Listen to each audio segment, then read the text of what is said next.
is this? I don't know. It's me. It's Amid the Ruins. It's a guy who makes Dyer wave music. It's Amid the Ruins.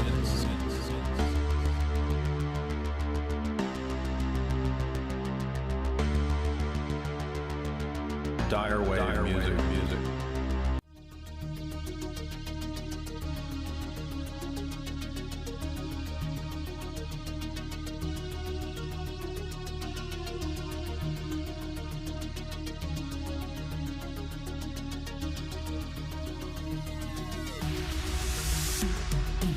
What I've talked about in, probably 100 articles at Jay's Analysis is the implementation of the AI smart grid and the giant smart cities, which is what IBM talks about publicly building. And that's where we're going, and that's what I think we have to be really concerned about. So all of these tensions, they are part of a long-term strategy to basically get everybody moved into mega cities.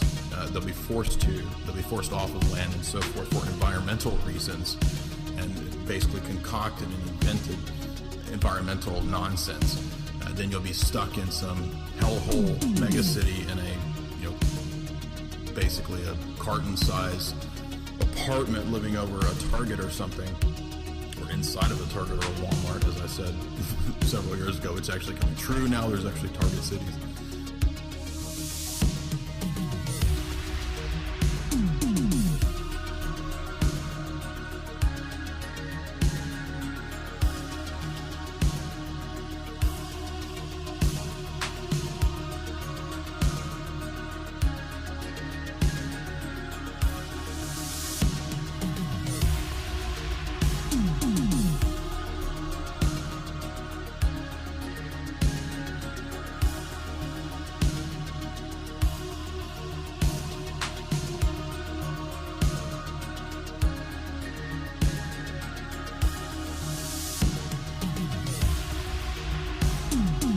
This is all part of the long-term globalist strategy. So, but to get there, you've got to have the constant clash, the constant alchemical blending and mixing and smashing together right out of Manichaeanism to produce the convergence, to produce the synthesis. And that's what's crucial in all this, and what is absolutely true from an alchemical, esoteric, philosophical, and geopolitical perspective, the fact the ruling elite seek to be post-human.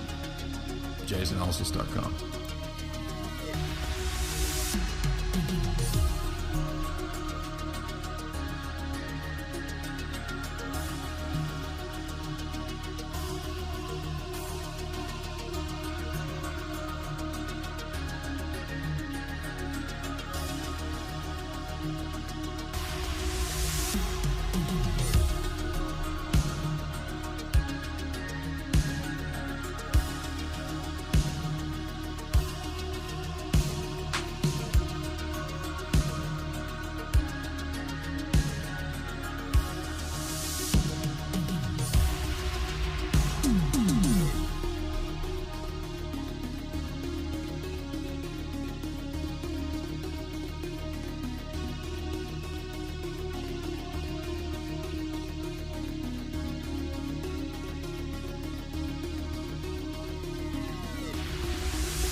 Charles Manson.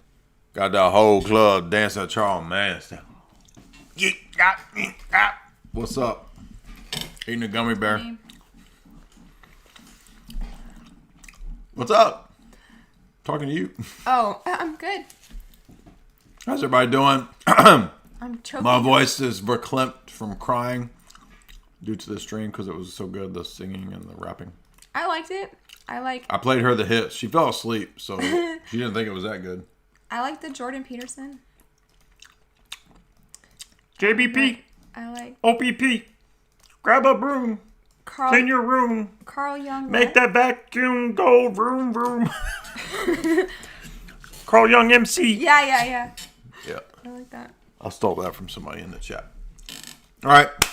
We're going to do serial killers. Welcome, everybody. This is, of course, Jay's Analysis. And thank you to everybody that signed up today. We got up near 200, almost. We might could get up to 200. If you don't know, we will be having exclusive content on Rokfin as well. There's a really good platform. It's a free speech-oriented platform. And the way it works is when you sign up over there, you get access to everybody. And then you can also super chat your favorite creators. Content creators, right? I hate that phrase, but it just sounds so demeaning. It sounds like you're some kind of machine that churn it out. But that's what you do. You just churn it out. Yeah. Churn it out. The internet needs content. Churn it out like Tristan's wife. Churn it out. All that butter, baby. That's what she does. He talks about it on stream. She's awesome, and she does something with wool. Do you remember that? She was doing something really pioneer woman and like amazing with wool. Food? No, she was spinning wool in the For background. Food? No. Yeah, to eat wool. Because that's what Tristan. Get a hairball. Mm-hmm. We're going to do American. We don't know which ones we're going to do for the first half. Nothing is changing at Jay's Analysis. All of the content will continue to churn out half and half for Jay's Analysis. It's just that there was such a great deal at Rokfin that we wanted to join with Whitney Webb, with Sam Tripoli, with Jason Bermas, Triple Aid. You got that Triple Aid, you got that Bermas, you got that Tristan. You got your boy Tristana's over there now. You got me. You got some heavy hitters, baby. Illuminati watcher. You got Isaac over there, baby. Heavy hitters. All the cool kids are going to Rokfin now, right? Heavy hitters over there because we can be spicy. We can be sweet and spicy over there. Over here, everybody gets their feelings hurt. Got to cry all the time. He said the bad word. Can I say the words I want to say on Rokfin? Yeah. Oh, no more censoring Jamie. That's going to be... Even though it was fun to actually think of all the different creative code words that you could say. But there you can just talk normal. It's crazy. But okay. So if you heard my rap stream today, I busted out my skills. It was straight fire. Everybody in the chat knows that.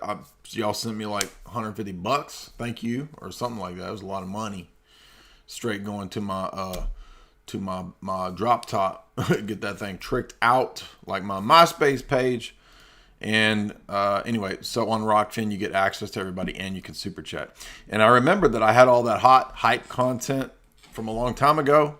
Remember that Eye of the Devil analysis that I put a freaking week into making? And then after it got 100,000 views, it got took down. It took it down. And I said, no, don't do that to me. And so now these great pieces of content, the sweet and the spicy over there at the Rock, baby, on the Rock. So we got already today, just today. I started today. It all got hooked up today. And I got already 160 people. And it's going to be totally different. So the content over there is not going to be what's at Jay's Analysis. Jay's Analysis will continue to have the content cranked out. Don't worry. Everybody freaks out. Oh, what are you doing?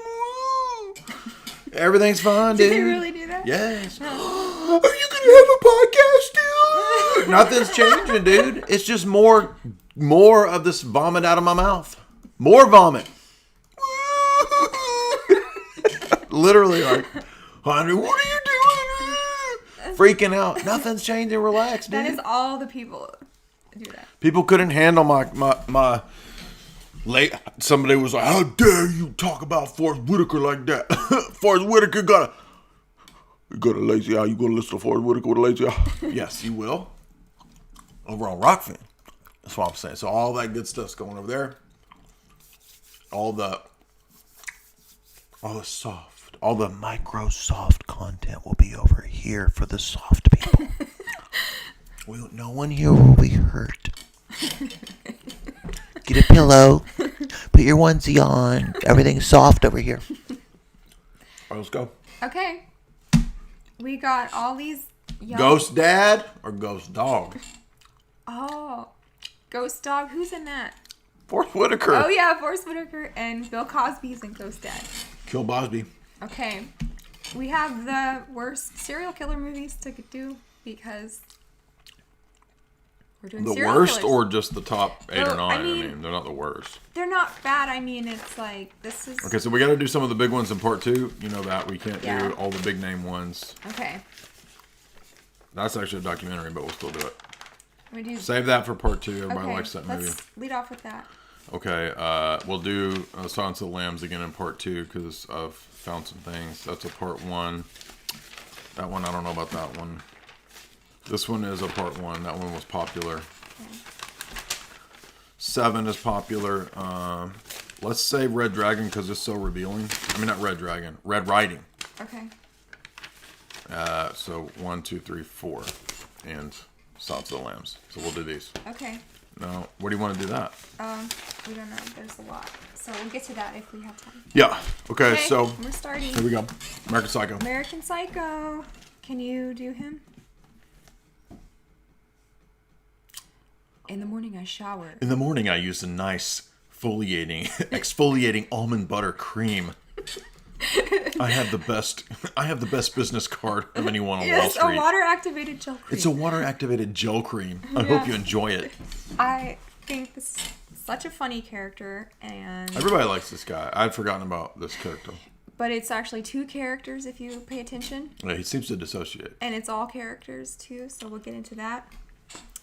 So you got Christian Bale, Jared Leto, who is now a cult leader. He's a Laurel Canyon star. Yeah. Who has the Laurel Canyon studio as his house. We drove by it. Got a picture by that. And what is his cult? Do you know? No. A harem, I guess. I mean, it's him on an island with Isn't a bunch that of. all cults? Yeah. Really? When Give me you an break island. it down. Give me an island with a bunch of bitches. Yeah. Yep. Coon cults. So, Coomer cults. Yep. And you got... Oh, Boomer versus Coomer. Oh. Do y'all like my rap songs tonight? Yeah, those are awesome. You got Chloe Sevigny. How do you say her name? Savini. Yeah. Yeah. And nothing is good enough for these people. All they do is consume the best of everything and complain about it. Right? Yeah, there's multiple levels of critique in this movie. It's critiquing consumerism. It's critiquing Wall Street. It's critiquing the viperous nature of raw capitalism. It's critiquing pop culture. All of that. Critiquing the late 80s, because it's actually, the movie is after, right, the 90s, but it's set in the late 80s, right? Mm-hmm. Yeah. So it's the height of that yuppie era, you know, that Wall Street. That Ronnie Reagan cocaine era. Yeah. On that Wall Strip. Yeah. Wall Strasse. And Anyway. He's got a meticulous fitness hygiene routine. You know, him doing punches. Oh, yes, and Reese is in it. Yes. Oh, yeah, she's my favorite. We're going to talk about that. So he does crunches to the Texas Chainsaw Massacre, right? And he puts on his face mask and his gel and his exfoliating. Who would cream, win in a like- fight? What's his name? The character. Patrick Bateman. Who would win in a fight? Bud Fox or Patrick Bateman? Patrick Bateman is like way bulkier. Okay, but And crazier. who would too, win in a so. fight between Gordon Gekko and Patrick Bateman? Because Gordon Gekko punches Bud Fox. Yeah, that was like the whippiest punch of all. I always want to punches, call like- him Butt Fox, but yeah. Yeah. That was the worst punch in cinema. There is no Patrick Bateman, only an entity.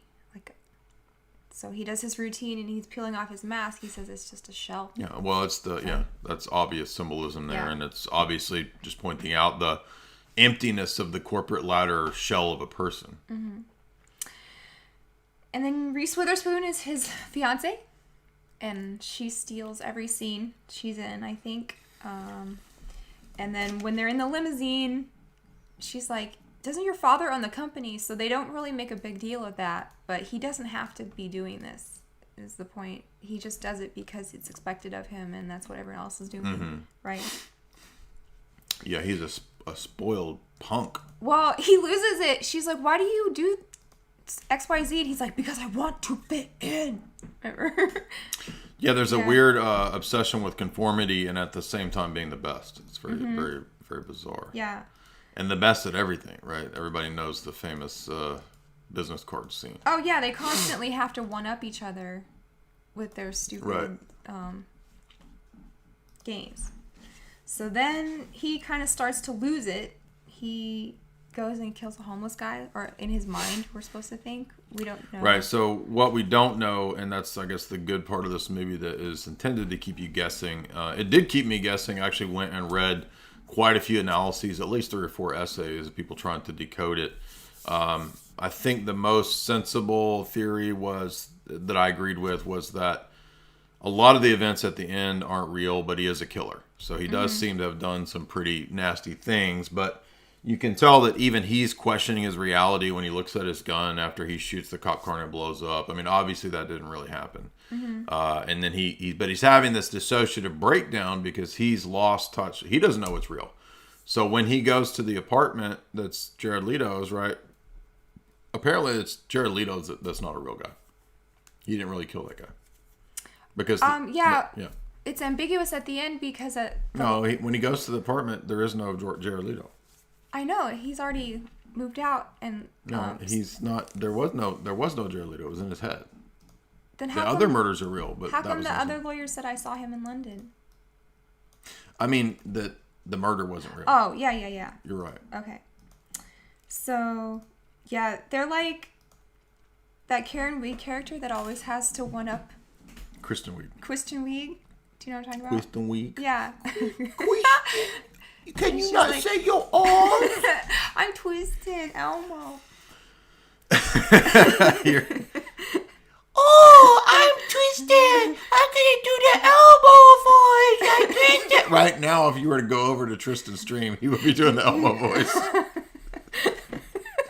Oh, beep beep boo boo, I'm twisted. You want to watch the show with me? It does make me laugh every time, though. Yeah, Tristan's funny. He cracks me up. We love Tristan. It's just funny because I guarantee you, if you went to his stream, he would be... He'd be trying to be okay, so get the numbers down. Or he would be doing... David Attenborough. Yeah. We've got to get rid of the extra people. David Attenborough. You see. Mother Earth. Or he would be doing... I'm vegan Gaines, and my wife Jasmine. I could bench press both Tristan and an entire barrel of wheat at the same time. Right? What? So I'm doing. Let's see. So that's Tristan doing vegan Gaines, and Tristan doing David Attenborough, and Tristan doing Elmo, and Bill Gates. Is there one more? Who's Tristan's favorite impressions? Is that it? Yeah. I think that's it. Oh, he does do a Sadhguru. I'm Sadhguru. If we want to reduce carbon footprint, we must reduce the number of fits. And Osho. Osho's the same. Yeah. Osho and Sadhguru are basically the same dude. That was meta. I like you doing Tristan doing Elmo. I know. That's my favorite. Exactly. Oh! Okay, so... By the way, I did finally do a Tristan diss rap. Everybody was requesting it. So I did it, but the way that I did the Tristan diss rap was as if Tristan was rapping, and he fails rapping. And so, therefore, it's a meta diss rap. So there you go. Can you do Patrick Bateman, Huey Lewis? It's hip to be square. Why does he always kill people to pop music? Because it's a critique of pop culture, and it's just this.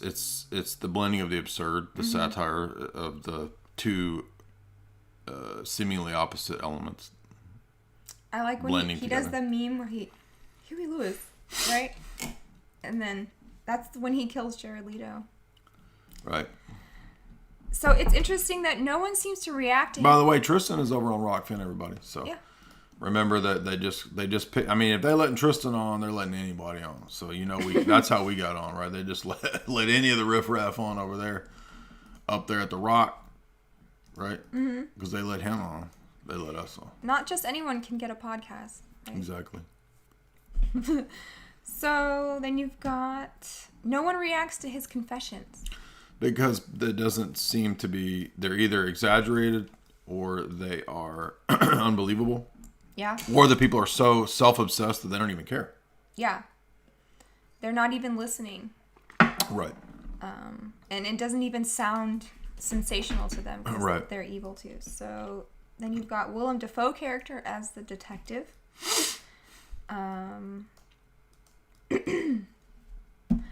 He likes to film all his murders, like all the serial killers. Right. This is another element that we do see in the serial killers is that they like to find indigents and miscreant individuals who don't have people looking for them, obviously. And thus they're much easier to dispose of. But we don't exactly know what elements are real. Like, what is Patrick Bateman's fantasy? Is he really sleeping with the prostitutes? Is this all made up in his head? We know that he has. He just looks at himself in the mirror. Yeah, it's like the most extreme narcissism, and those are. It is. What? I know, it's just goofy. Those are the traits that we actually see in the serial killers who, as we've studied, right? They film it not always for the narcissistic reasons, but because they're usually connected to the SNUFF trade and networks. That's another element that we see with many of the serial killers. Gary Dahmer had a security camera in his apartment, presumably for filming. The old creepy boomer dude with a mustache that had the torture chamber, that dude was filming it. I forget his name. I always forget his name. Let's see. Nielsen, maybe? Berkowitz claims they were filming. There were stories of Manson stuff being filmed. Let's see, who else? Anyway, it's almost half. No, I don't think he filmed it. I just, by the way, went investigated the Herb Baumeister stuff. I'd forgotten all that one. And I don't think he filmed anything though, but somebody did turn up the claim that he was MPD-DID, and it's similar to this because the Herb Baumeister character is he's a corporate guy. He owns like a Save-A-Lot. He owns these different retail shops, and he hires guys to come work in the shop, and this is where he draws from to kill the victims. And he buys this giant $3 million farmhouse, and the bodies, the bones are just strewn about. Like he didn't even bury them; he just strewn them out. They're all just laying out in the yard. It's crazy. Reminiscent of the kind of thing that a Patrick Bateman would do. Yeah. He starts to become pieces of all of them. Like he knows about Ed Gein. He just like drops that on the dinner conversation. Toy Box Killer. That's it. I think that's the guy I was thinking of. He filmed it. Go ahead. They all do. Leonard Lake and Charles Ng were filming it. Yeah. The two creeper couple in the UK, they were filming stuff. There's too many of these creeps to keep up with. Anyway, go ahead. Yeah. Well, like I said, he knows about Ed Gein. He starts to keep Head in his fridge like Jeffrey Dahmer. Yes. He mentions Ted Bundy, so he's always bringing up killers in conversations with people, and then he starts to become. Well, he's supposed to be a composite of all of them. Yeah, he's a collector.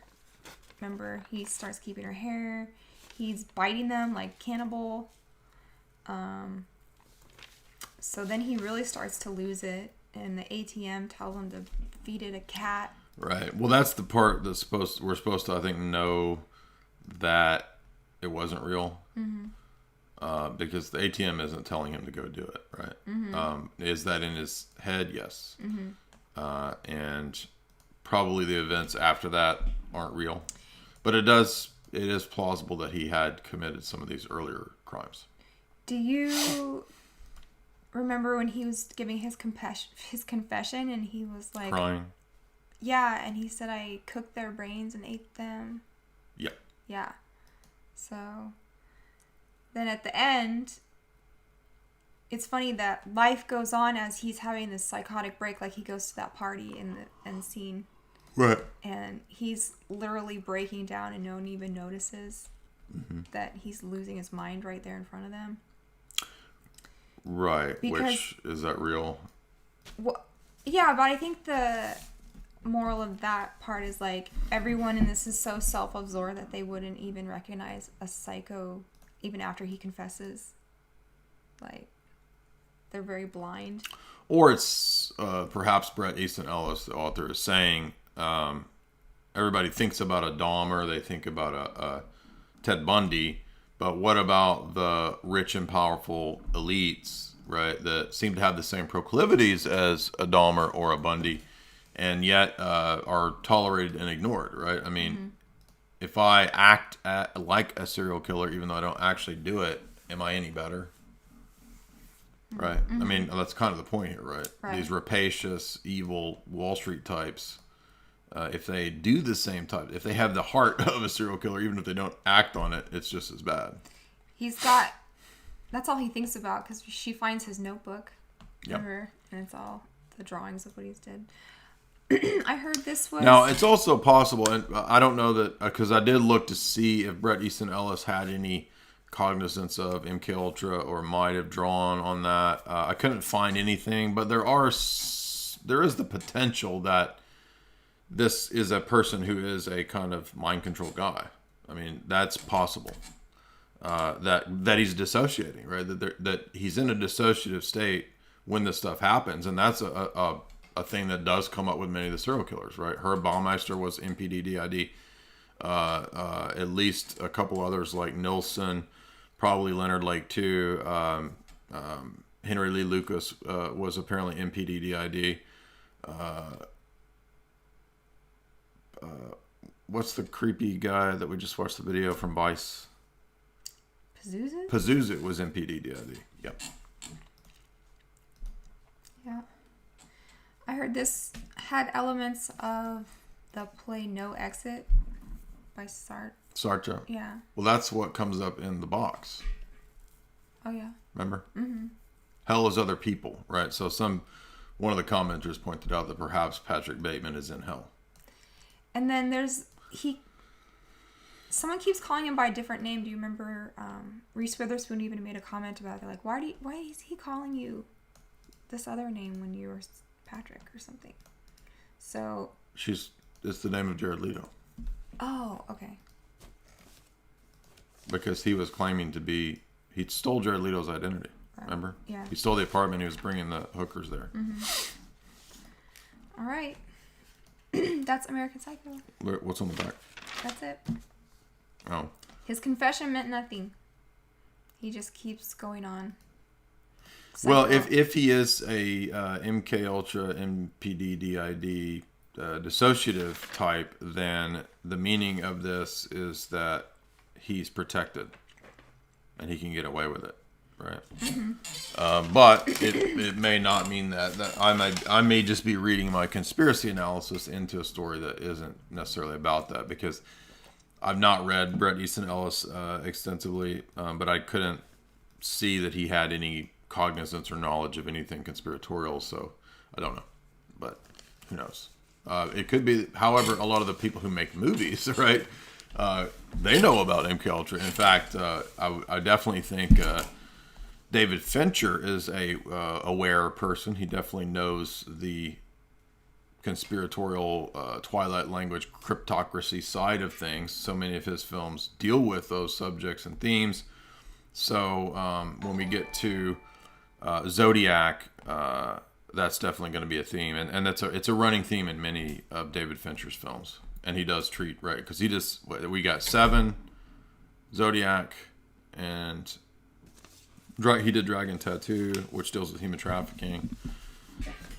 Anyway, it's a theme in David Fincher movies.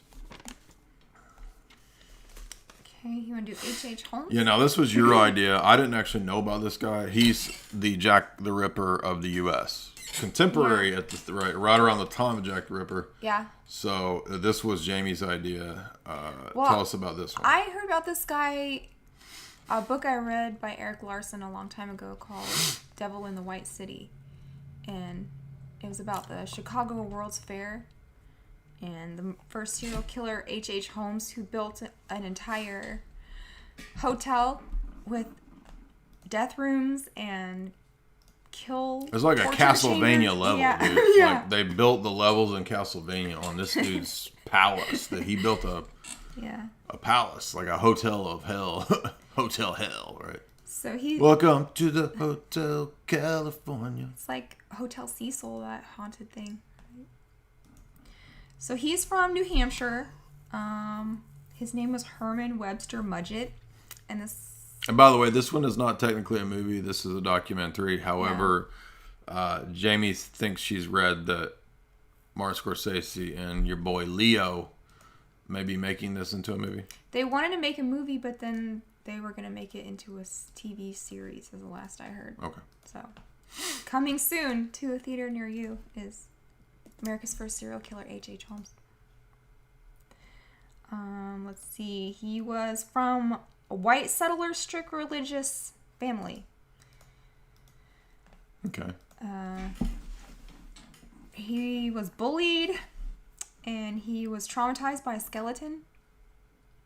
This is in his memoirs, so this is how he got. Oh, that's to right. be He so wrote a creepy. memoir saying it was my side of the story. By the way, most of the serial killers actually do that. Gacy has a self-published My Side of the Story. Henry Lee Lucas did this, and H.H. Holmes did it. And the funny thing is, it was obvious that he did it, and then he writes this weird defense that it's just transparent how just psychotic the guy is. But it was an interesting angle. Well, he did the whole flip-floppy thing that a lot of them do, is when they confess at first and then they go back and say, no, I'm innocent. I didn't really, and then at the end they're like, okay, I did it. Yeah. What? Come on. I think the psychotypes, they get off on seeing what they can convince people of. You know what I mean? Mm-hmm. Like, oh, they believe me. Maybe I can get them to believe that I didn't do it, right? Yeah. So he went to the University of Michigan to medical school, and straight off he started doing scams with the cadavers and selling bodies to, right? Yes, I remember that. Yeah. To people who want to study anatomy, so quote unquote. That's what they always say. Like, it's doctors just studying anatomy when people. So he was want doing some dead kind of body. organ trafficking thing before there was organ trafficking. Yeah, or just the whole body. I know. Yeah. Yeah. So he changed his name, and then he said he was influenced by Edgar Allan Poe. He ran a drug. Well, the collectors like Leonard Lake and other serial killers will claim that they're influenced by John Fowles' book, The Collector, which John Fowles wrote The Magus. I was just telling you this the other day. So it's a weird thing. Oh, I'm inspired by the fiction, right? This is bizarre. The serial killers tend to not be able to distinguish reality from fiction, and they think they're living out a story or a fiction or something. Yeah. It's a surrealist dream. Go ahead. Well, drugs is a big part of this too, because he ran a drugstore. That's right. And you'll notice this always comes up, right? They usually have access somehow to a lot of drugs. I was just reading that Herb Baumeister had access at any time to any prescription, which is odd. And the odd thing about the Herb Baumeister case was that in his same neighborhood is another serial killer, Eiler. So 2 serial killers that have the same sexual predilections in the same neighborhood. I mean, come on. Is this a coincidence? Come on. Anyway, go ahead. Let's see. He did scams there too. So he was like a snake oil salesman. He would sell old healing tonics and stupid elixirs like that. He started building this hotel, and he... The Magus is an interesting book. It's very long, but it's very revealing, and you'll notice the parallels to The Game, which is a David Fincher movie. I would imagine David Fincher's read The Magus. It's a famous novel. If you do a literary master's or something, you'll probably be required to read The Magus, but I haven't read The Collector. I don't know if I want to read that. I'm not really into that kind of stuff, but for fiction. But the Magus literally talks about the Illuminati. If you've not seen the movie, Jamie and I are eventually going to cover it. The movie's not as good. I don't think it's terrible, but it's not as good as the book, obviously. But you've got Michael Caine. There's the character of Michael Caine, and he's fighting the Illuminati on the island in Greece. The bloody Illuminati. Marsha Wayne. Yes, Michael Caine versus the Greek Illuminati. But it's an interesting book, for sure. What's the movie called? The Magus. The Magus, okay. The Magician. Mm-hmm. Go ahead. What else? So he starts building this hotel, and he uses compartmentalized labor, because Jay was like, how did he get people to build him a hotel with Yeah, how do you build a hotel with a bunch of booby traps without people being like, yeah, are you sure you want to put a giant boulder that drops on a woman from a bathtub? Like, come on. Yeah. He's like, it's got literal, like, Raiders of the Lost Ark, stuff, like a giant boulder rolling down the hallway. He just would, like, hire people for the day and make them do it, and then he would fire them and not pay them or whatever. This guy was a lot of the serial killers are also con men, which is interesting. They practice low-level and high-level cons. It's pretty wild. Dude, get this. So he had, like, killing chambers. He had a labyrinth in there. He had doors that led to nowhere. So if someone was trying to escape, they would, like, open a door and nothing. And there'd be a brick wall. Yeah. He had a freaking greased chute that led to the basement. And a medieval torture dungeon. With a greaser in the chute. There was when you ride the grease, and then you get to the bottom, and there's a greaser with a knife. He had acid pools and lye and all of these ways of decomposing people and a giant furnace. It's like a punk teenager drew up like a booby trap, like house. One of these movies, Clove. There's like a room and the floor drops open, and then you slide down into like a grease pit full of alligators. You can imagine some little kid coming up with this crazy house. Clove Hitch was the one about the father and the son, right? Clove Hitch is BTK. Yeah, and in this movie, we don't know if that's true, but in this movie, he had plans for like a wheel of torture and weird things like that. Remember? They found it. That's based on, on a couple other killers that did have that kind of stuff. Namely, I think that toy box killer guy. Yeah. Yeah. So, he did have that. BTK didn't have a wheel, but he had... Well, so I went... By the way, it's instructed what? He didn't have a wheel. It's not very... No, he had other stuff like real... No, he has some crazy stuff. Like he... if you go look at the BTK guy's art, because he does all this artwork. The serial killers, by the way, they all do art and then sell the art because they have fans, which is disgusting and sick, but such is fallen humanity. I mean, what I gather from the BTK killer's artwork is that he appears to have done shrooms or somehow does shrooms, maybe in jail even, because it's very psychedelic. It's also weirdly looks like child art, which is crazy and creepy. The BTK guy does mention the demonic. He says that there is Factor X, a force that impels him, he claims. And there was one other thing that was curious about. Oh, he seems to put a lot of astrological symbols and images in his art. So that is interesting. And he did have a lot of the weird sketches and plans for the things he was going to do in his underground lair or whatever he had planned. But yeah. So they like underground layers for sure. Underground bunkers. This is a repeating theme in many of the killers. So he would make skeletons and sell them. So he'd kill the people. Oh, right. He was selling to medical people the skeletons. Yeah. Seems like a lot of trouble. Is that? I mean, is that really he was a viable racket to like selling skeletons? Any way to make a buck for H.H. Holmes. It seems like there's better. I mean, go rob a stagecoach, dude. It's 1800s. Well, that's how he got caught. Was he was doing insurance scams? So he had this partner who's really dumb. And Yes, I remember that. And like a big family. Right. So.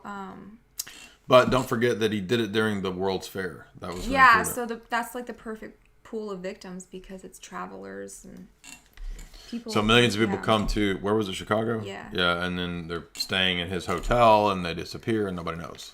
So. Homestead, California. Huh? Like Hotel California. Oh. Like you can check out, but you can't leave. Yeah. Anyways. So he would do crazy stuff. He would gas them in the room and watch them die. He had 3 wives that didn't know about each other. He did abortions. I said a bad word. I'm sorry. He was an insurance scammer. He traveled around the country and he killed his partner for the insurance money. So, it seems like serial killers like needy women. Like he was always... I think like you're right. Ted I think we Bundy. are going to see more of this, right? I mean, this kind of stuff.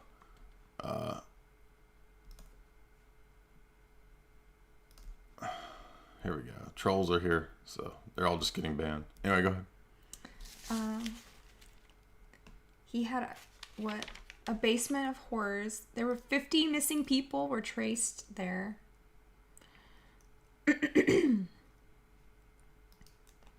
H.H. Holmes. He's America's first serial killer. He is contemporary with Jack the Ripper. Yeah. The press called him a multi-murderer before that serial killer was even a word. Right. They didn't have a word yet. That's right. Yeah. So he did his like Holmes' own story from prison when they finally caught him. This like detective agency, the Pinkerton Detective Agency. I like that word, Pinkerton. That's Rockefeller private. That's the Rockefellers. Oh, really? Yeah. You don't know what Pinkerton is? They're the Yankees. Oh, okay. So this detective agency found his partner's dead children and caught him. And By the way, we got 350 nerds. Welcome, everybody. Be sure and hit like and share and support us with those super chats if you enjoy this stream. We learned a lot about serial killers the last few months, a lot more than I thought I knew a lot, and I did probably compared to most people, but man, we've learned a lot. Yeah. I've got now like 60 pages of notes I've taken on this crazy stuff, and every day I turn up new connections to, high level stuff. It's pretty crazy. By the way, part 2 is up. If you don't know, if you're a subscriber, I went really deep and long into 2 hours worth of Berkowitz and Henry Lee Lucas. And the Matamoros cult. So go check out that in the part 2 section if you're a subscriber. If you're not a subscriber, avail yourself of the Jay's Analysis subscription, which is linked in the show notes. Go ahead. So they started publishing his story in the newspaper to sell newspapers, so that he would write a part of his confession and they would publish it that way. So it was one of the first publicized things like that. So Right. it was a serial story, and this was her story killer serials. And I'm serious. It's a story. Yeah, this is. They were probably learning at that time that you could turn this into a kind of a psyop. Yeah, the media and the fear. And I like how the guy was like, did you know your rap was cringe? Yes, she heard me rapping. And in fact, it put her to sleep. So she knew it was cringe because she went to bed. Like I was seriously trying to rap. I mean, come on, dude. I was like, what is wrong? These people that are 16 and have Asperger's like me. And they can't figure out. But how come I can figure out jokes, dude? How come everybody else can't? They don't know. They can't tell when something's a joke. Go ahead. So he was this national boogeyman, and he was the O.J. Simpson of the time because they were Somebody publicizing said he his went to trial. London, and people think that he might have been Jack the Ripper. Oh, really? I don't know if that's just what somebody said in the comments. Okay. Well, he was like Ted Bundy in that he wanted to represent himself as his own lawyer. Right, he did the Bundy thing. No, I meant serial, like Serial, a story. The old serials. Yeah. Serial killer, story killer. Mm-hmm. Go ahead.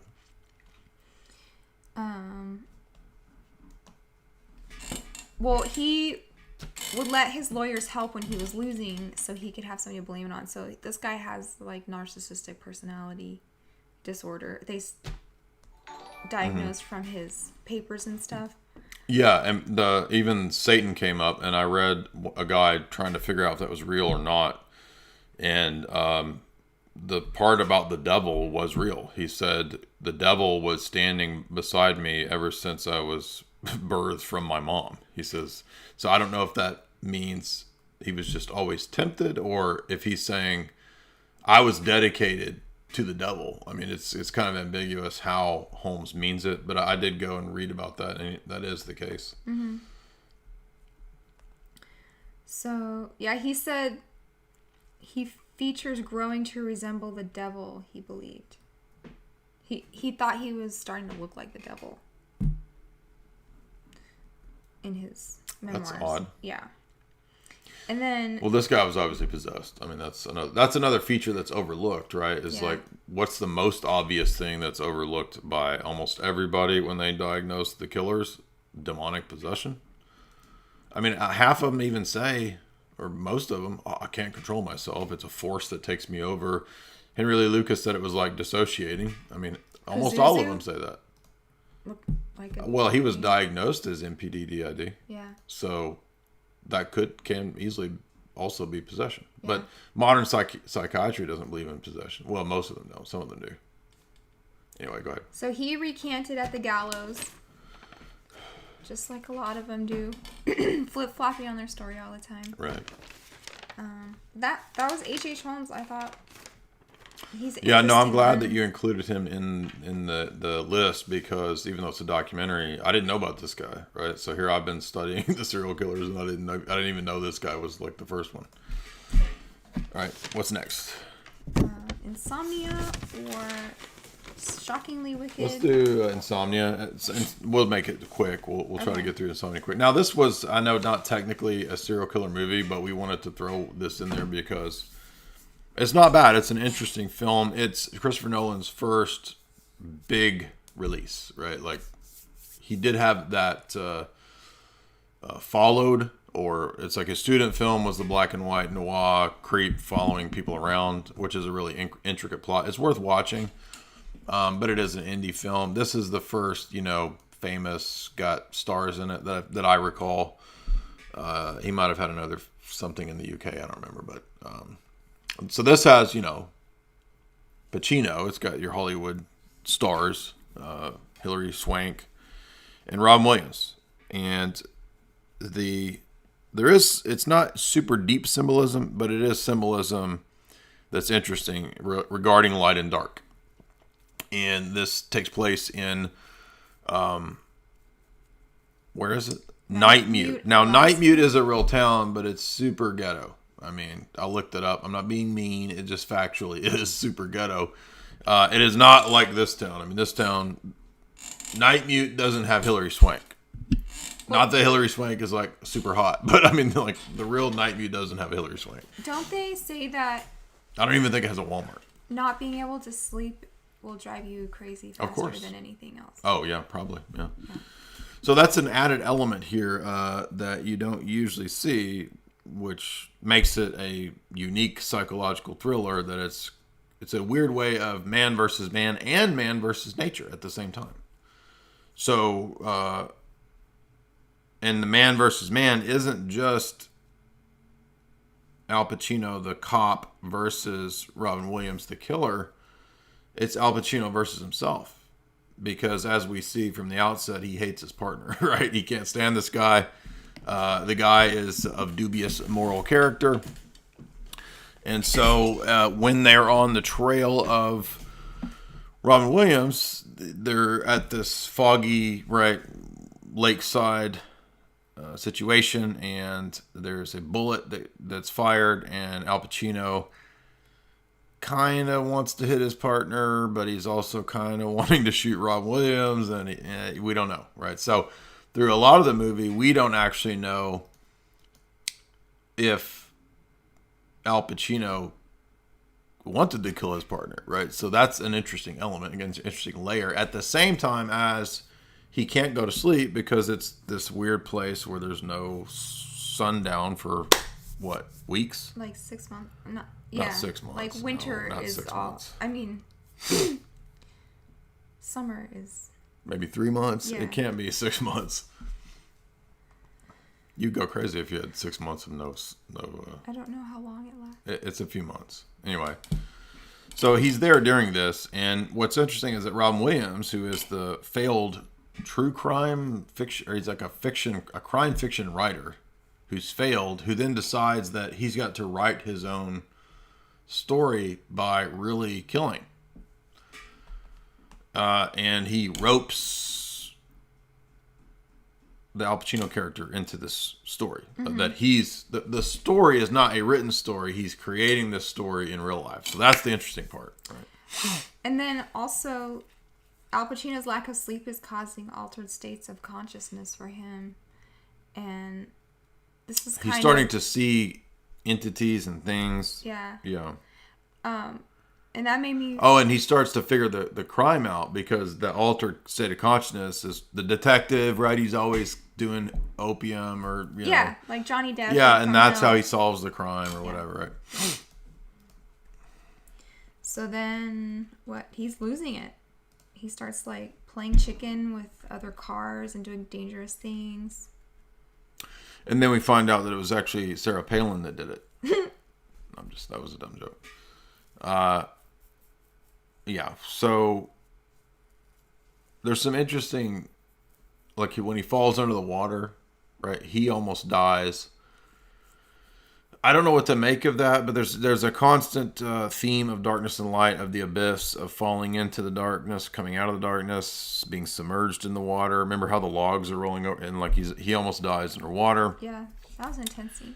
And then it ends, spoiler alert, right, with the confession. And he has to eventually tell Hilary Swank, I might have maybe wanted the partner to die. I don't know. Maybe I did want to kill him. I don't know. But it's also the case that Robin Williams actually is the killer. So there is perhaps two killers here. And then Al Pacino's own battle with darkness. So what's the real darkness? His inner state of soul. Yeah, and also they're trying to say the cop and the killer are like kind of the same. Yeah. Well, the killer always does that, right? He always appeals to the detective. Yeah. You're just like me. We're not so they don't understand you, right? Yeah. They don't appreciate you. You're like me. You know, that's their line, right? Yeah. But cops are skilled at framing. Because he... Oh, okay, so here's the... What you find out later is that he planted evidence on a child killer in the beginning. His partner found out that he was doing that. Right. And there's going to be some kind of investigation. Right. And then, so it's just... that gave him a motive to kill him in the fog. Yeah, good point. So... I had met a friend who's guys that are supporters of the show when I was at Philosophy Conference a couple months ago.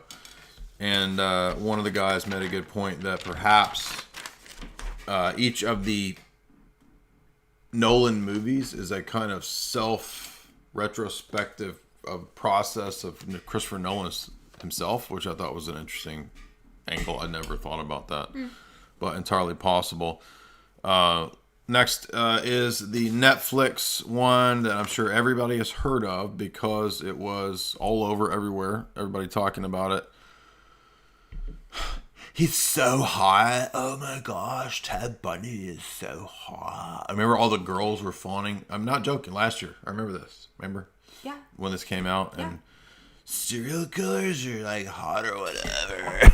Well, people write letters to them and they have fan mail and they get more attention from girls being a serial killer than they ever did. Unless they're Well, there's the hetero ones, and then there's the not hetero ones. That's true. So I don't think Ed Kemper and Jeffrey Dahmer got a whole lot of fan mail from girls. Yeah. However, Charlie But- Manson and Mr. Bundy did. You could get Zac Efron to play you in a movie, and now you're a heartthrob. Well, no, but actually, remember at the time there really were college-age girls that thought he was hunk. I know. That was, he's dreamy, he's hunk. Yeah. They were interviewing them at the courthouse. That's real. So it's bizarre. Really? I mean, it's not, but it is. But it was real. That's But Ted's hetero. That's the thing. that's the first as far as we know. beginning scene in the movie is Ted Bundy got game, and he like picked up this girl at the party or whatever and became his girlfriend. Yeah, this is his main squeeze for Okay, a long time. This yeah. movie messed with my head because it's trying to make you question whether or not he did it, right? And question if it's a good movie. I don't know. I mean, it does loosely jive well with the Dave McGowan type of information, which is not that Ted Bundy didn't do anything, but that if there are accomplices, as we were pointing out with Burmese or in last the part 2, I mean, accomplices can also mean people above you that paid you or were handling you to do it. It doesn't just have to mean, Henry Lee Lucas and his thug buddy Otis Toole, right? Accomplices can mean higher level people too. And so there is some evidence that suggests that Ted Bundy might have had accomplices and might have also not done all of these alone. That's fascinating stuff. I'll be getting into that more when we get into the serial killer stuff. But this movie, this Netflix movie, I didn't expect that angle to be in this because it does raise some of the questions that actually are raised by investigators that, not everything in this story makes sense. So that wasn't what I expected in this movie. Well, he definitely couldn't have done all that alone, I don't think. Well, breaking out of jail, I mean, come on. Well, just the way That's that crazy. they explained what he did in Florida with a log at a sorority and all that weird.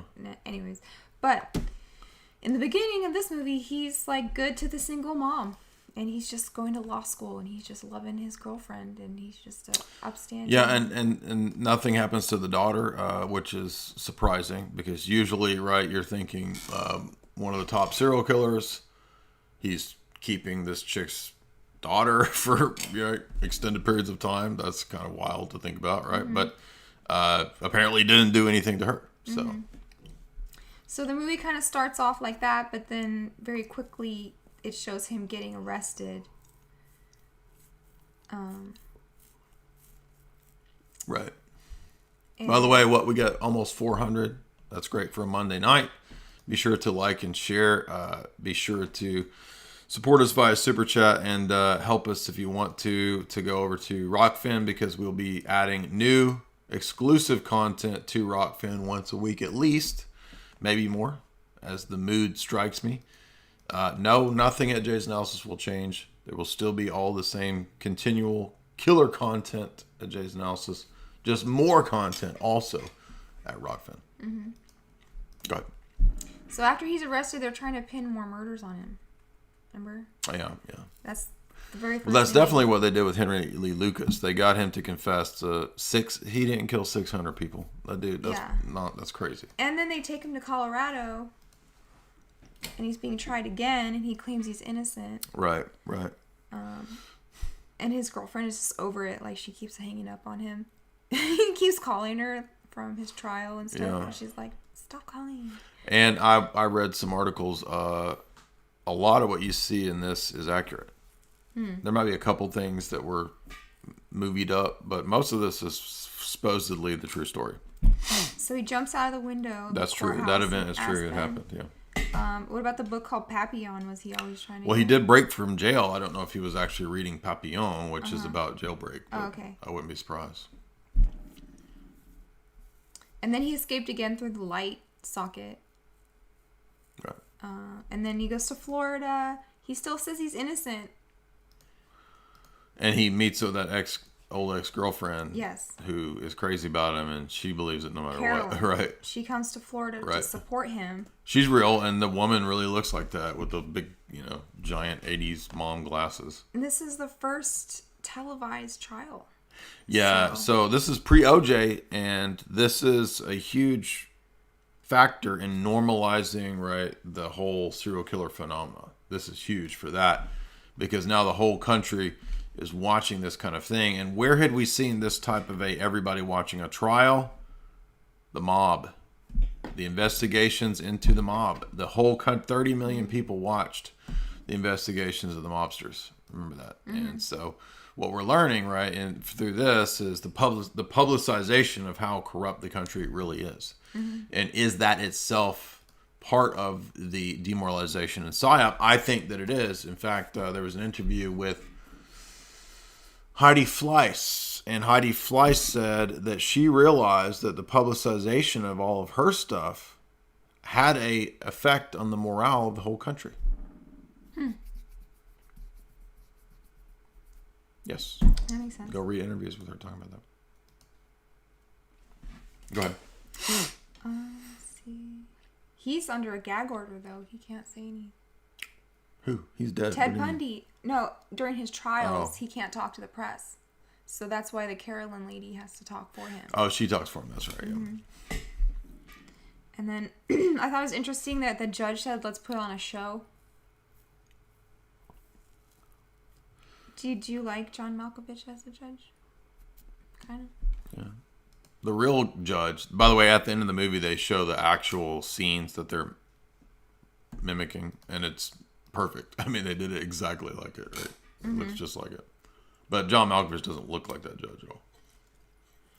So let's see. He refuses to plead guilty. There's this crazy thing about a chip in his teeth was a part of the trial because there was bite marks. Well, apparently this is true as far as I understand, that he didn't have the chip in his tooth at that time. So this is odd and does suggest that perhaps he was framed. And I think we have Danny Rolling, the Gainesville Ripper. Doesn't he kill co-eds too? Perhaps there's another co-ed killer in the vicinity. Let's see when Danny Rolling's stuff was. Is it around the same time? Let's see.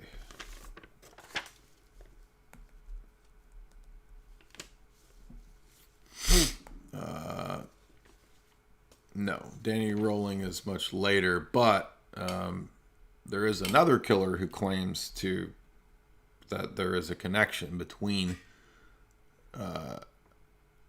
him and Ted and him and Rolling. So is there a network of people that are killers like this?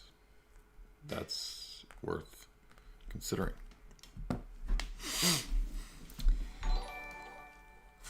This is crazy. He marries that girl. That he's dating? In the courtroom. No, the other one. Yeah.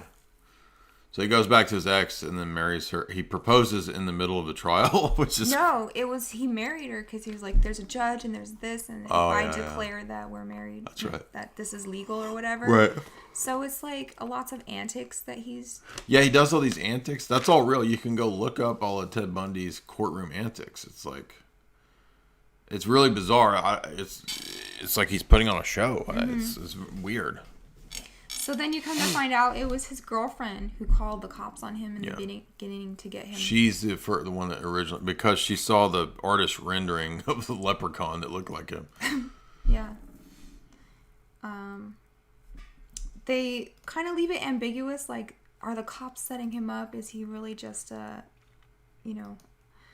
if there are 2,000 active serial killers, then that would suggest that there is a roster of contract killers on hand in every city. That will actually come up in one of the films that we're going to analyze, believe it or not. Mm-hmm. So then he has this stay of execution where he confesses to get another day, and then he says it's not true, and then it is true, and it's not. It's like always. Ann Rule didn't just know Ted Bundy; they exchanged those stupid magazines that she wrote for. She would give him those degenerate detective BDSM magazines, which he loved. Well, you remember what he was studying in his... That's for subscribers, Oh, so I don't want to tell people that. If you want some juicy deets on old Ted, that will be for the subscribers. Not in this show, but when I get to Ted in my serial killer installments. I'm still reading and studying and taking my zillions of notes. Just like all the others, this doesn't add up. I don't know. Yeah, I wouldn't waste time reading Ann Rule. I'm just saying that there's something weird going on here that they worked at the same place. Yeah. I mean, and she gives him magazine. This is just weird. Yeah. And that's pretty much it. Okay. This was a good movie. I mean, as a film, this is not what I expected. It's a good film.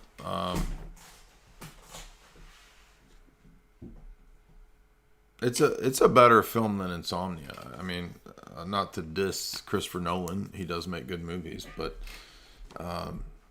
this was way better than I expected just as a film. What do you think? Did you think Zac Efron? I mean, I'm not a fan of did Ted. a good Ted job. Bundy's disgusting, but yeah, he did really good as Bundy for sure. Yeah.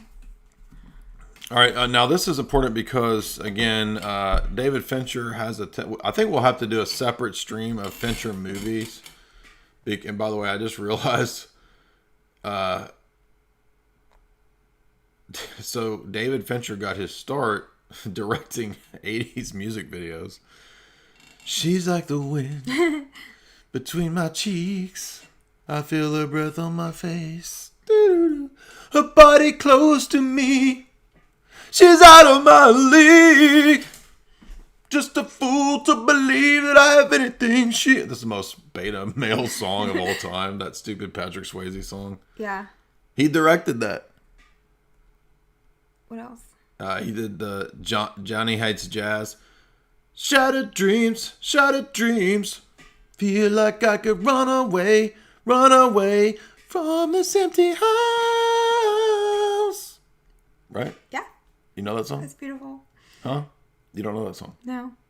Yes, you do. Well, yeah. Everybody knows I this don't song know from it, the though. 80s. Okay, I know you don't know it, but... Steve. roll with it, baby. You and me just roll with it, baby. So, how did he get from here to 7? All right. So Paula Abdul? next he does all of... That one I Straight know. up now, tell me, is you really want to love me Forever. forever? Express yourself. Hey. So then he does Madonna videos. Mm-hmm. Then he does... Cold-hearted. Well, no, he does this. The end of... Don Henley. So he's... Oh, so his first big famous hit was Now I Remember 1989, right? And this video was one of those first videos where the video... Well, actually Thriller is before, right? Remember when sometimes music videos were like a little mini movie? Like Thriller. Remember November Rain by Guns N' Roses, like this 20-minute stupid video, and every time MTV would play it, you'd be like, ugh. Because now you don't get to watch any music videos because you have to sit through this 20-minute stupid, short film of Axl Rose singing about November Rain. I hated that. But he did Janie's Got a Gun, which is one of those kind of...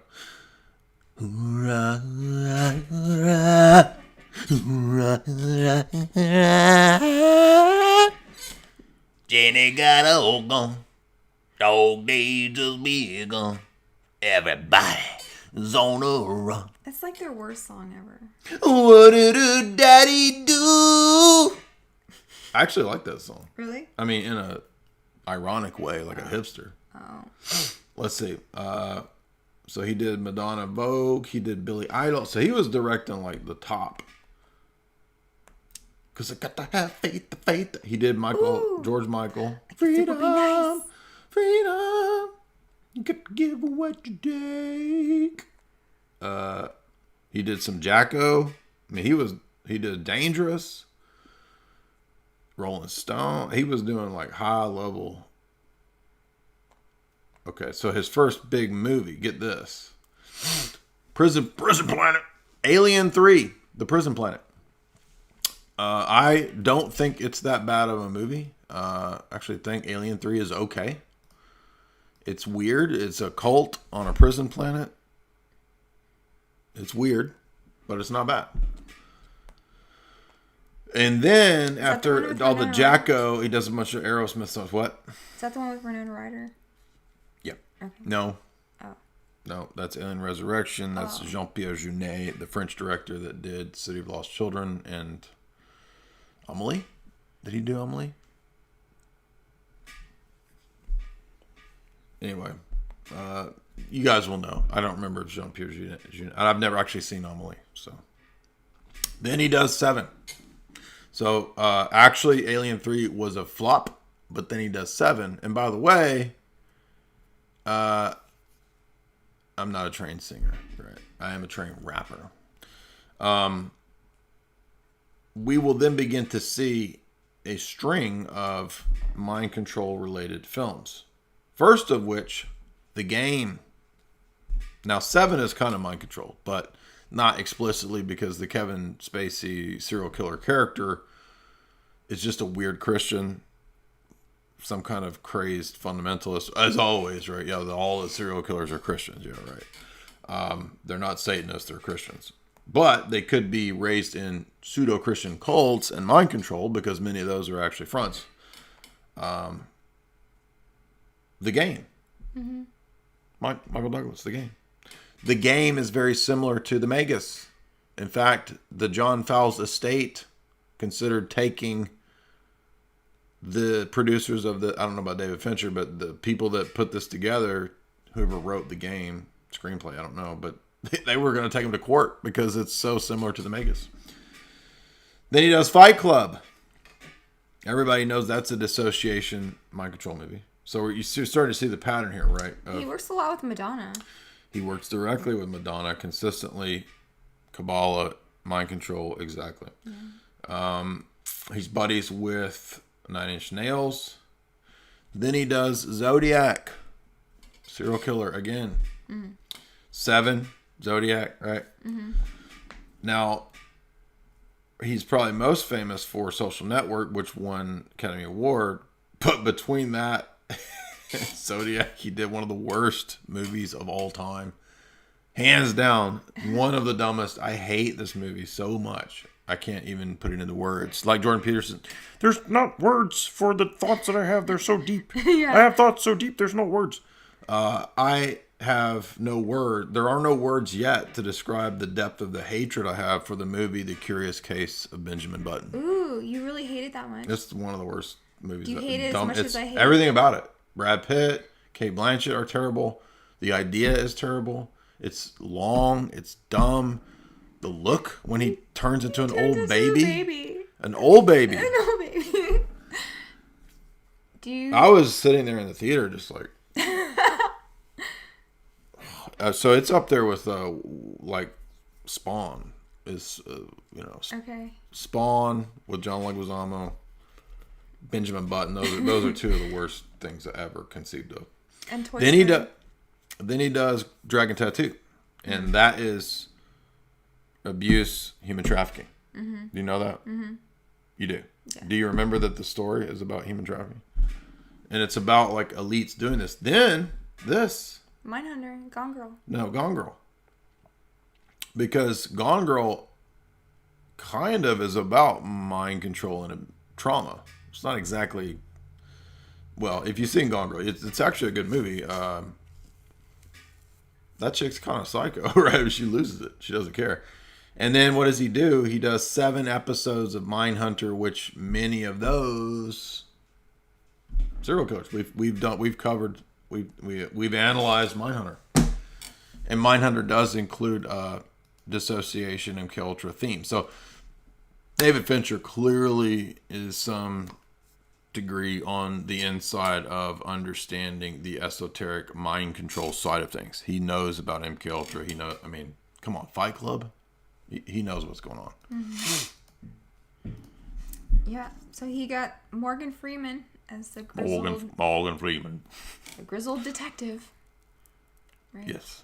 Morgan Freeman. The job has just killed him on the inside. I'm getting too old for this shit. Yeah. Right? Yeah. Every black chief detective guy. He's right. Danny Glover, Morgan Freeman, and an infinity more. Mm-hmm. I'm getting too old for this shit. Yep. And then you've got Brad Pitt, the young cocky detective, taking over for retiring Morgan Freeman because he's dead inside. Yeah. Right? So I'd been many years since I watched this. I'm not actually a huge fan of this movie. I've never really liked it. I think it's overrated. A lot of people think this is a really good film. Even with the twist, I didn't think it was that good at the time. I still don't think it was that good. I didn't really notice. Did we notice anything that interesting in this movie? I mean, I know that it's 7 sins, right? Obviously. It's definitely not one you can watch a lot, or like, it's just once you see the twist, the rest of the movie is kind of just a little meh. There is a kind of an idea of the perfecting of the work. I mean, the killer sees himself like God. All the serial killers have a God complex. They think they're God. I want to know what it's like to be God. Mm-hmm. And so they want to kill to see the God's eye perspective, they say. We know, right, the creation account, God created in 6 days and then rested on the seventh.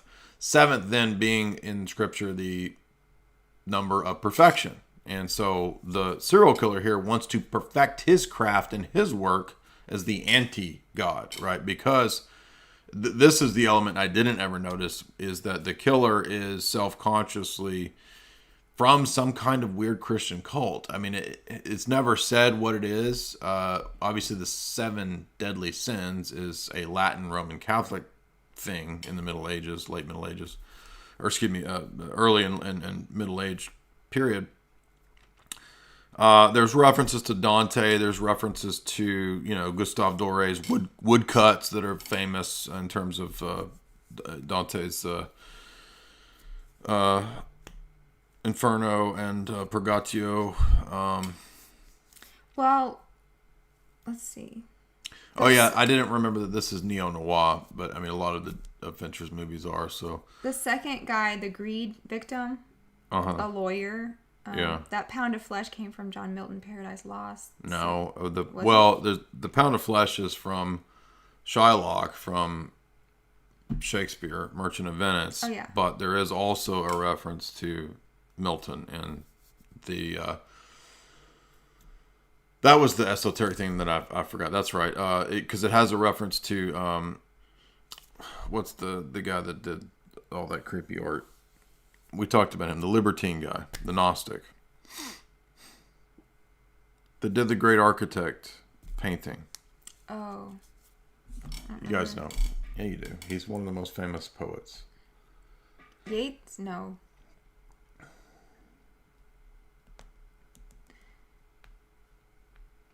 After a few hours of live streaming, my mind starts to turn to mush. Well, I thought it was interesting in this movie. No, Roy Batty quotes his poem about. Does it start with BL? No, William Blake. Yes, William Blake is the Gnostic antinomian. He did the famous Great Architect painting. Yeah. Yeah. William Blake was an esotericist, and Blake comes up. So, the Kevin Spacey killer character has obviously left Christianity. Like he got so deep into this creepy, weird, macabre, medieval theology, this Dante obsession with hell and torture, that he seems to have immersed himself in the classics and classical Latin literature, which another fictional serial killer does. If you don't remember, Hannibal Lecter does this very thing. Mm. Where does Hannibal go in the sequels? To Florence. Mm-hmm. Remember? He goes and lives in Florence and constantly references all of the Latin classic literature, including Dante. And he's an art teacher. Yeah, exactly. Right. Yeah. He goes to, he's a Florentine art professor, isn't he? And he's traced his lineage. Is it his lineage or no? He knows everybody else's lineage and bloodlines, right? Which is interesting. Why does Hannibal Lecter have an obsession with bloodlines? But anyway, so back to this character. He sees himself as an anti-God character, and so he's going to show the world, right, his work, his great work. All the alchemists are doing a great work of the opposite of what God does in creation, right? Mm-hmm. Yeah, and he's also cleansing the world by killing himself. Right. Right. There's a self-sacrificial element to the killer, which is odd. That's a reversal here. This had an element of Rosemary's Baby in it, in that the Gwyneth Paltrow character didn't want to come to the city. It was for his job. Good point. And she has talked with Morgan Freeman behind Brad Pitt's back about not having their... Yeah, that's a good point. Yeah, the I read a story of the guy who wrote the screenplay. It's not based on any actual killer, but the screenwriter was trying for like a decade to write for Hollywood, and it kept failing. And he got to a point of total nihilistic despair, which is interesting because that suggests demonic. And then he writes this, right? This spills out. So that's interesting. I thought this was interesting. The FBI monitors reading habits, and certain books are flagged to track people. Yeah, they've done that for a long time. And then they were talking about Marquis de Sade. Or no. Thomas Aquinas. Marquis de Sade. Yeah. What about him? What were they talking about in there? Just all of the medieval topics come up. Oh. Kevin Spacey is yeah. into all this. And like he had some kind of weird altar with a neon Yeah, cross. he has a neon cross. And so, it doesn't make sense. Like, what he's into doesn't And like, make sense. why do all murderers have like these soggy, nasty apartments that have no natural light whatsoever? And they're always hoarding with 2,000 of those stupid folder notebooks. they have 800 National Geographic. Of their, like, scribble, right? Yeah. Entire notebooks filled with one word. Yeah. Sad pit. Over and over again, right? Yeah. Oh, the murders, he says, are sermons. Yes, that's what it is. He's preaching. That's right. I forgot. And all these serial killers love the BDSM aspect of the... That's right. That did come up in this. They're always into that bondage nonsense. But, yeah, the Spacey character has obviously been severely damaged, which is interesting because this perhaps seems to be the way Kevin Spacey has been portrayed. Oh, yeah, good point. Fiction mirroring real art. Yeah. Resonators? Excuse me, art mirroring real life, excuse me. Skip the victim number 4, lust. That's pretty gross. The Catholic Church is always a stand-in because of the numbers. It's just the most widely recognized in the West. That's why. Victim number 5 was pride. So he disfigured this model and gave her sleeping pills or a phone, and her choice was to die or call 911. And then victim number 6 is the twist that makes Brad Pitt sad Pitt. Remember? And it's Goop. It's Goopith. It's Goopith Paltrow. You can order, by the way, you can order Goopith Paltrow's vagina scented candles right now. Do you remember that? What's in the box? Can you do that? Are you too tired? I'm getting a super headache because I've been okay. talking for so We're long. almost done. Right. By the way, so if you guys are wondering, the second half will be Clove, Hitch, which is based on BTK. That was a decent film with Dermot Mulroney as BTK guy. My Friend Dahmer, which was a better film than I expected. The Red Riding Trilogy, which is very revealing, very dark, very well made and esoteric and real. And then, of course, crowning this off will be 2 of the top ones, Zodiac and Silence of the Lambs. So that will be in part 2. Subscribe at Jay's Analysis in the links in the show notes for the part 2s. And that'll be up in the next couple days. Right? Don't expect it tomorrow or tonight. That'll be in the next few days. So. Well, the only other things we have to say about 7 was that they don't explain how Kevin Spacey is independently wealthy with no background or history. He just kind of does not exist. That is a good point, yeah. I didn't even think about that. But he wants to be remembered, and these killings are his stupid That's his magnum work. opus. It's his work, Yeah. the great work, yeah. Brad Pitt says he'll be forgotten, and he disagrees. He sees himself as judgment like Sodom and Gomorrah. And his last word was to take Gupta's head. And by the way, many of the serial killers behead people. This is what? I'm laughing at Gupta, not at heads. I'm sorry. That's one of my favorite jokes of all time. And I have heard decapitation is nothing. This flame will light her the JJ scented candle here in a moment. She really sells the JJ scented candles if you didn't know that, and you can get them. Anyway, super chats. If you want to support us, you can super chat us. That was fun. I thought it would be dark, but it was funny. Yeah, I'm not telling you to go watch all these movies, by the way. We watch them so you don't have to. Most of these weren't. I mean, 7 obviously has that big gross fat dude. That's pretty nasty. I mean, what's the grossest one? 7. Mm-hmm. I guess Silence of the Lambs is kind of gross too. But anyway, so Tim Hagen, he says, silence for $10. Tim for 10. Thank you, Tim. Benjamin, $10. Arthur Lee Allen was a prior military. Yes, I've got a list of all of the serial killers, and he's definitely one. Actually, I hope I didn't leave him out of the list. Was he part of some Phoenix program? Very possible. What would Dave say about that? I think that's very likely, right? Again, that's one of the patterns here.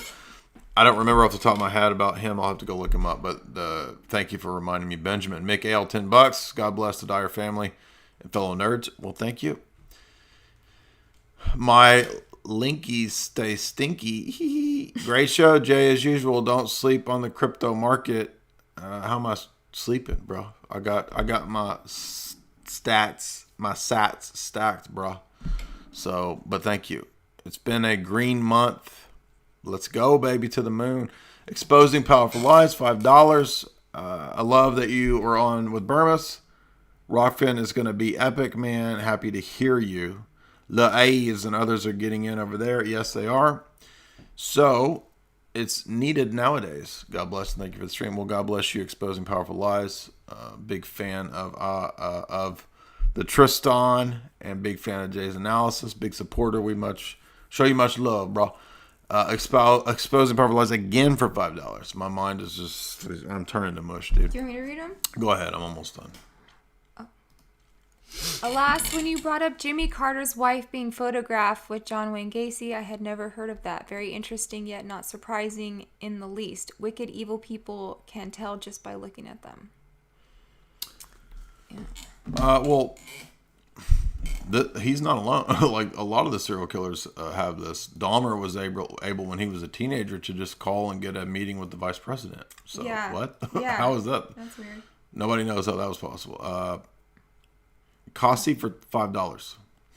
If you get a chance, check out Stone's Unturned podcast. May be useful info on the serial killer subject. Thank you. Okay, yeah, I'm not familiar with that one. I'll need to write them down. Stones Unturned. I think I've seen that, and people have mentioned it. Mm-hmm. That sounds familiar. But again, I went through all of Lowell Field's videos, all 250. So shout out to that channel for all of that archived footage. And anyway, everybody be sure and subscribe at Jay's Analysis for the part 2. The link is in the description. And subscribe over at Rokfin for that separate